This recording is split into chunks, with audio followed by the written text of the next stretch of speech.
السلام علیکم۔ آج ہم مرکبات کے بارے میں پڑھیں گے کہ مرکبات کتنے قسم کے ہوتے ہیں۔ تو اولاً یہ جان لیجئے کہ ایک تو مرکب اضافی ہوتا ہے، مرکب توصیفی، مرکب بنائی، مرکب منع صرف، جملہ فعلیہ، جملہ اسمیہ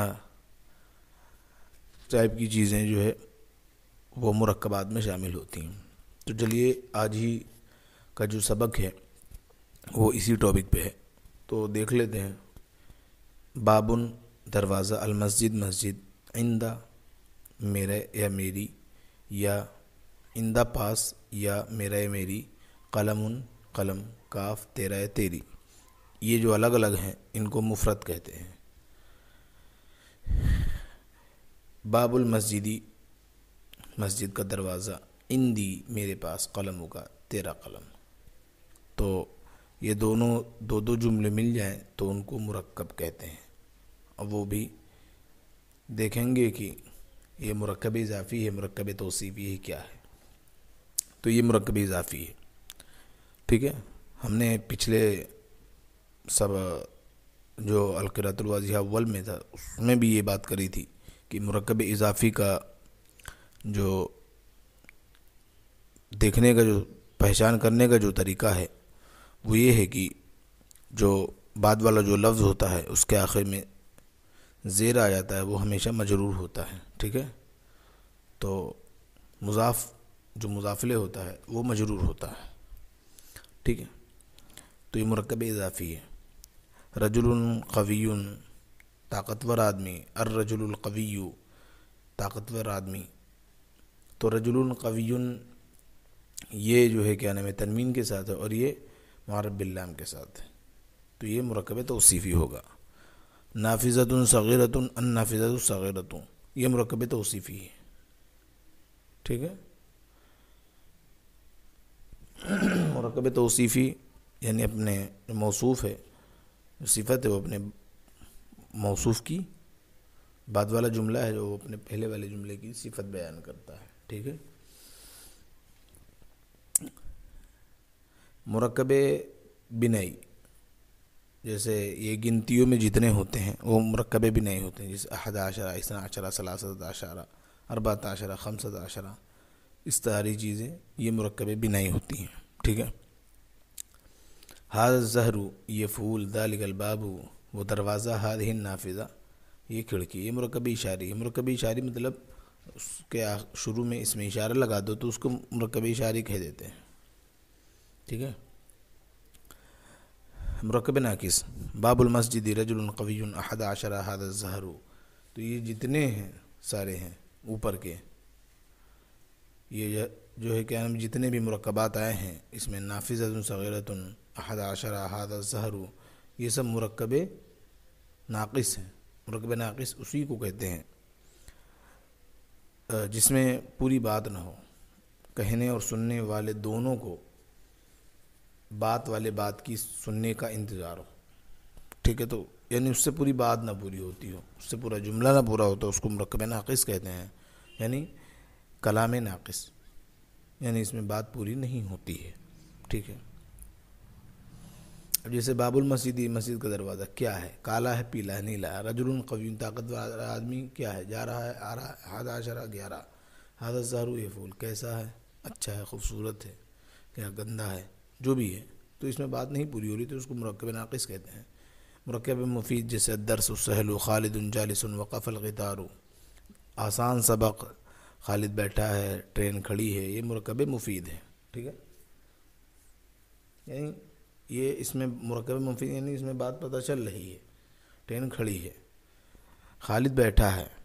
پچھلے والے سبق میں کچھ ہو نہیں رہا تھا، دروازہ مسجد کا دروازہ کیا، کچھ نہیں، اس میں ہے کہ سبق آسان ہے، خالد بیٹھا ہے، کچھ کام ہو رہا ہے۔ ہوا یخرج من الفصل، ادخل البیت، وہ درسگاہ سے نکلا، تم جو ہے کیا نام ہے گھر میں داخل ہو۔ ادخل یہ فعل امر ہے،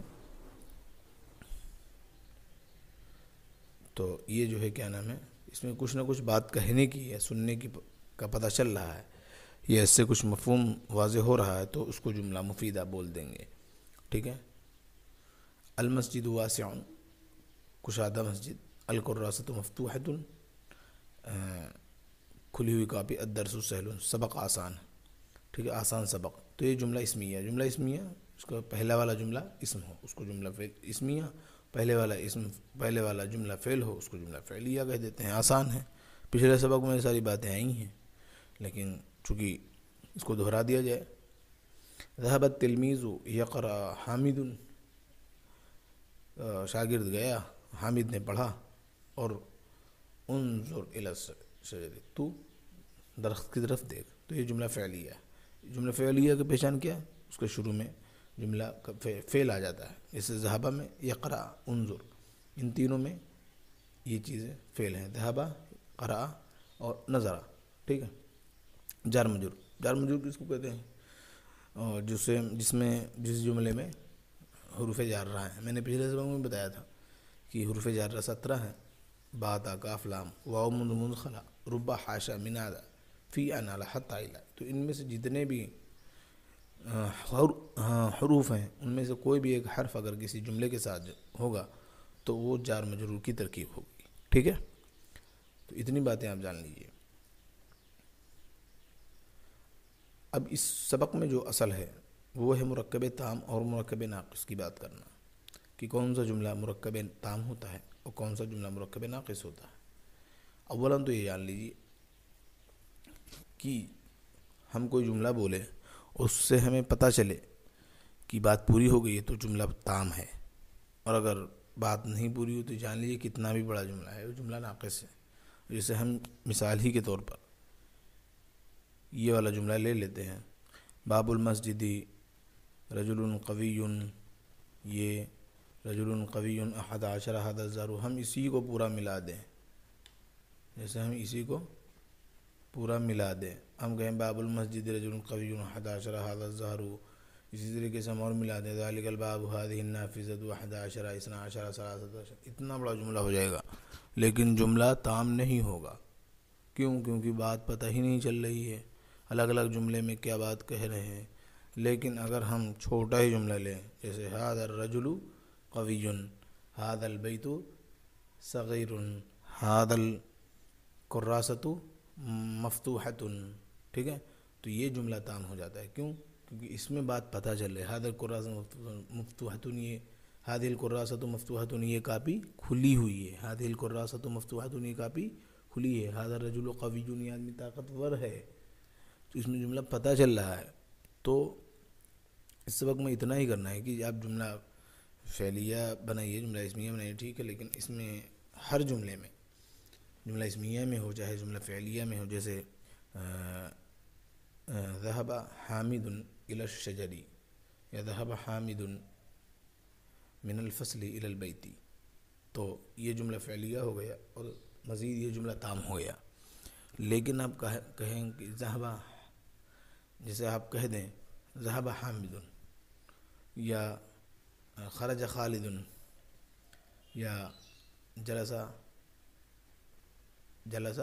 ساجد، تو یہ تو جملہ فعلیہ ہوگا لیکن یہ جملہ تام نہیں ہوگا، جملہ ناقص ہی ہوگا. اسی طریقے سے جملہ اسمیہ کا ہم لے لیں، جیسے هذا الزہر جمیلۃ یا ذالک الباب کبیر، هذه النافذۃ مفتوحۃ. تو یہ جملہ اسمیہ ہے لیکن یہ جملہ تام ہے. ہم اس کے آگے یہ نہ لگائیں ذالک الباب کبیر ہٹا دیں تو جملہ ناقص ہو جائے گا. تو ان ساری چیزوں کی آپ کو دھیان دینا ہے. باقی ہم انشاءاللہ ڈسکرپشن میں اس کا PDF دے دیں گے، جملہ تام اور جملہ ناقص کی ایک لسٹ بنا کر کے آپ وہیں پر جا کر دیکھ لیجیے گا. شکریہ.